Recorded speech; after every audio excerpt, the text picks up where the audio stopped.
சொன்னதை செய்கிறவன் தான் உங்கள் முன்னாலே நின்று கொண்டிருக்கக்கூடிய இந்த ஸ்டாலின்.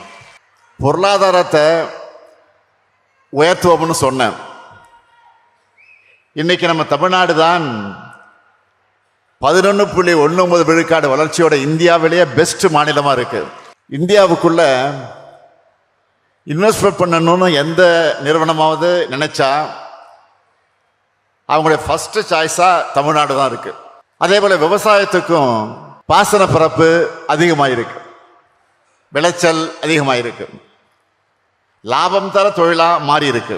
இந்தியாவிலேயே கல்விக்காக தமிழ்நாடு செய்கிற அளவுக்கு எந்த மாநிலமும் செய்யலன்னு பெருமையோடு சொல்ற அளவுக்கு மாதிரி பள்ளிகள், முதலமைச்சரின் காலை உணவு திட்டம், இல்லந்தொடி கல்வி, புதுமை பெண் தமிழ் புதல்வன், நான் முதல்வன் செயல்படுத்திக்கிட்டு இருக்கோம். நம்ம பிள்ளைங்களும் பள்ளி கல்வி, உயர்கல்வி, போட்டித் தேர்வுகள்னு எல்லாத்துலேயும் அடிச்சு தூள் கிளப்புறாங்க.